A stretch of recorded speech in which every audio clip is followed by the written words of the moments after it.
क्या हुआ विक्रम के बाबा? क्या लिखा है चिट्ठी में? विक्रम ने कोई संदेश भेजा है क्या? आप रो क्यों रहे हो?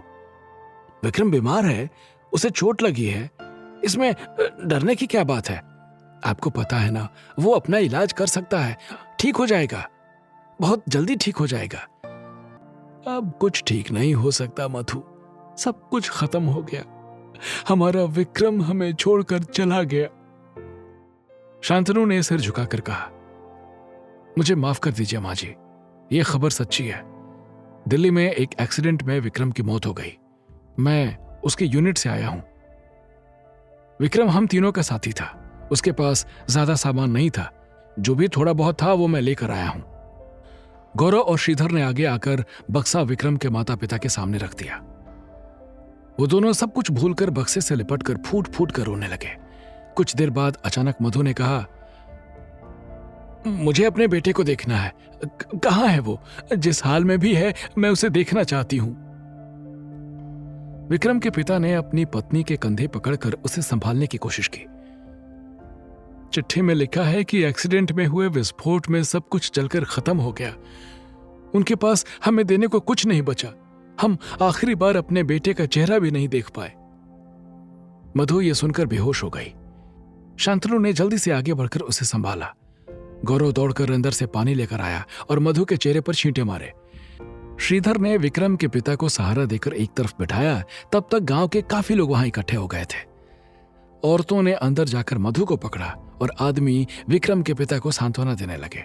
सारी बातें सुनकर उन्हें भी पता चल गया था कि विक्रम अब इस दुनिया में नहीं रहा। औरतों ने अंदर जाकर मधु को पकड़ा और आदमी विक्रम के पिता को सांत्वना देने लगे। विक्रम के माता पिता के पास सबको देखकर शांतनु, गौरव और श्रीधर वहां से चले गए। उनके लिए यह काम आसान नहीं था। जब यूनिट के कमांडर ने उन्हें यह जिम्मेदारी सौंपी तो जिंदगी में पहली बार उन्हें किसी काम को हाथ में लेते हुए डर लगा। पहली बार ऐसा महसूस हुआ कि उनमें हिम्मत नहीं है विक्रम के माता पिता का सामना करने की। वापस लौटते हुए तीनों बिल्कुल चुप थे। जब पठानिया ने करिश्मा को धीरज और उसके पिता के बीच हुई बातों के बारे में बताया तो करिश्मा निराश हो गई। अगर ये लोग नहीं है तो कौन हो सकता है विक्रम का दुश्मन? भैया, आप तो उसके पिछले मिशन के बारे में जानते हो ना? क्या उसमें ऐसा कुछ हुआ था जिसकी वजह से कोई विक्रम को मारना चाहेगा? उसने पूछा। दुश्मन की चौकी उड़ाने के अलावा पिछले मिशन में विक्रम ने ड्रग्स माफिया के कुछ आदमियों को मार दिया था। अपने करोड़ों रुपयों के ड्रग्स के गायब होने का गुस्सा माफिया को जरूर होगा, लेकिन इस नुकसान को विक्रम से जोड़ने की कोई वजह नहीं थी। विक्रम तो मिशन का लीडर भी नहीं था और शांतनु के रिपोर्ट के अनुसार उन्होंने सारे आदमियों को मार दिया था। माफिया को यह खबर तक नहीं हो पाई कि उनके आदमी मारे गए और ड्रग्स पकड़े गए। उस मिशन से अकेले विक्रम का कोई दुश्मन पैदा होना नामुमकिन था। अगर मान भी ले कि माफिया को इन लोगों के बारे में पता चल गया था तो उनका निशाना शांतनु और बाकी सब भी होते। लेकिन शांतनु, गौरव और श्रीधर के साथ ऐसा कुछ नहीं हुआ। पठानिया को सारा मामला बहुत उलझा हुआ लग रहा था। उसे समझ नहीं आ रहा था विक्रम से इतनी गहरी दुश्मनी किसकी हो सकती है। एक भी सिरा दूसरे से जुड़ नहीं पा रहा था। करिश्मा की आंखों में फिर से आंसू आ गए। विक्रम की सबसे बड़ी दुश्मन तो मैं ही साबित हुई। टीम लीडर होने के नाते उसे कंट्रोल में रखना मेरी ड्यूटी थी, लेकिन वो बार बार अकेले खतरा उठाता रहा और मैं उसे रोक नहीं पाई। तभी पठानिया को ब्यूरो के ऑफिस से फोन आया। फोन पर बात करने के बाद उसने करिश्मा से कहा, मुझे ब्यूरो जाना पड़ेगा, रमन सर का फोन आया है, शायद उन्हें कुछ पता चला है। करिश्मा ने उम्मीद से उसकी तरफ देखा। कुछ भी हो मुझे जरूर बताना। पठानिया के जाने के बाद करिश्मा सारी बातों को फिर से याद करके कोई सुराग ढूंढने की कोशिश करती रही। कुछ देर बाद पठानिया ने उसे फोन किया।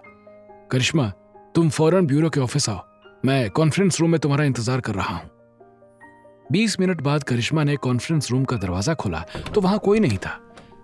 तभी उसकी नजर दूसरे कोने में खड़े एक आदमी पर पड़ी जो उसकी तरफ पीठ किए खड़ा था। एक पल के लिए करिश्मा की सांस रुक गई।